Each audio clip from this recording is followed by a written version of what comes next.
Good morning, ladies and gentlemen. Welcome to our morning show. This is Skyman TV, the tallest man in Black Africa. The government has been hurting Kenyans. The president himself has been talking about the way the people actually stoned the policemen, the way the people injured many policemen, the way many policemen have been hospitalized. Gachagua has also been repeating the same. Yesterday, or is it the day before yesterday, when he was in Alliance, he told Kenyans that the police never went for anybody in their homes, contrary to what we know. And kulingana vile ambavyo tunaona hata wale mawaziri wa William Samoei Ruto, they have been advancing that narrative, the narrative of the police being injured by Kenyans. And when you do this, for sure, you hurt so many people. You hurt so many innocent people. We know that the policemen were never shot by citizens. They were never shot by civilians. Na polisi ndio waliua watu wengi, tunajua hivyo, and we have seen people with bullet wounds on their back, on their legs as they were running away. Others had nothing to do with maandamano. Na waliuawa na polisi. But now this idea, the narrative of the way the police were injured by Kenyans who were demonstrating, who are not even armed, is what is concerning us here in this video. And I want to tell you, ladies and gentlemen, why the government has been advancing one theory, and that other one of UHURU Kenyatta financing maandamano. Though we know very well that maandamano is within the Constitution of Kenya. Our Constitution allows peaceful, unarmed demonstration, picketing, and so on and so forth. That one is actually in the Constitution, and it is something that cannot be denied by anybody. But now, why advance the two theories that the policemen were injured by Kenyans? A number of them have been hospitalized. I'm not disputing the fact that they were not injured. There were some who were injured.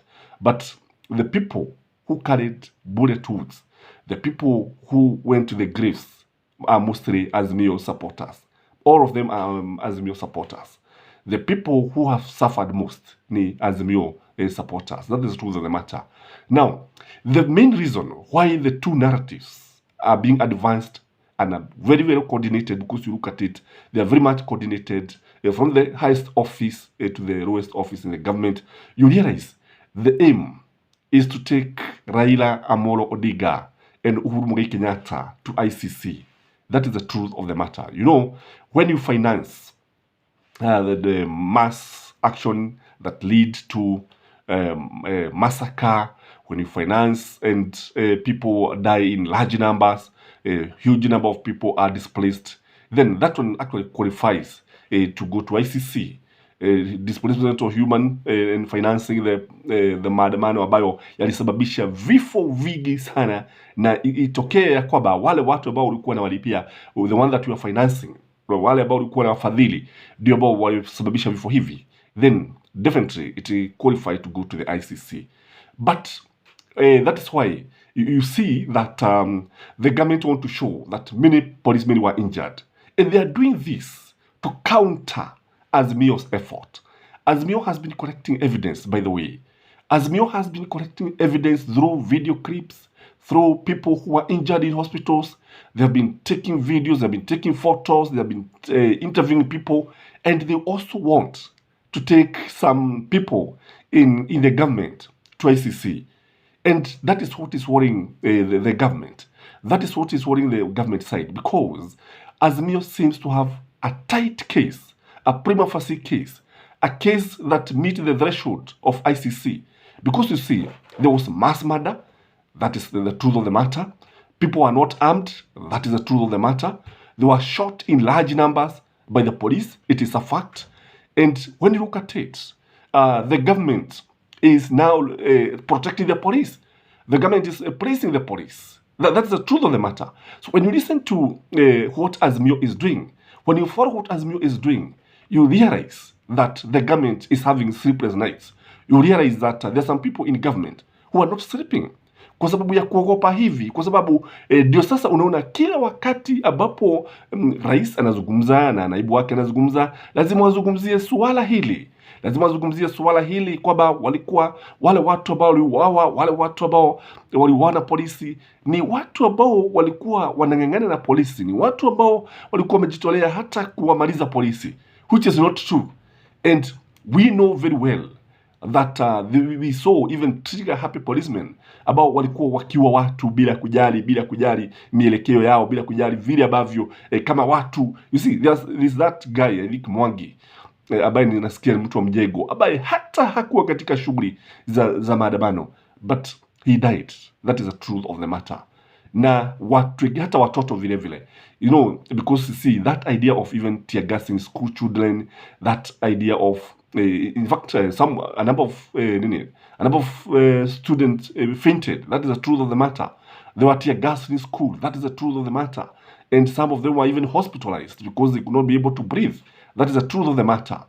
And this is what is actually scaring the government, because if ICC has been collecting evidence also, I believe it is something that should worry the government. There's also this idea of the International Human Rights Office. We have seen it, the Human Office of the United Nations, talking about the way and becoming very much concerned by the way the police have been killing Kenyans, the brutal force applied by the police. And this is a cause of concern. And again, even the diplomats have also been concerned. They have raised issues with the government. They have said that Kenyans have been killed in large numbers, and the police have been very, very ruthless when dealing with unarmed citizens. So this is something that actually is sending fear down the spines of most members of UDA and Kenya Kwanza in general.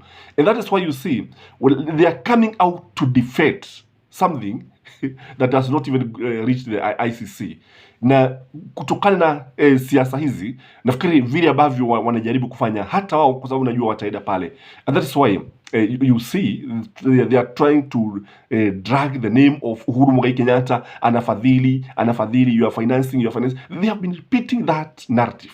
And you see, when a lie is repeated so many times, it looks like it is true. And when even those people who are repeating the lie, and those who are lying, they also tend to believe the lie themselves. They think it is true also, because of the way they have been repeating that UHURU KENYATTA has always financed maandamano. Sasa jambo hili hata wao wanaamini ni kweli, and that is why they see his shadow everywhere. That is why they keep on blaming Raila Amolo Odinga and UHURU KENYATTA, so that when they go to ICC, then they'll say we have been saying it, we have been doing it. But it is also important to note that financing maandamano, I think it is not even a criminal offense. As long as people are not destroying property, as long as people are not hurting each other, as long as they are not killing the policemen as it is being alleged by the government, there's nothing wrong by financing maandamano. There's nothing wrong. Now, the concern is only because UHURU KENYATTA is a former president, and he's supposed to advise the current president. That is as per the law. And he's not supposed to engage himself in active politics. That is the act of parliament.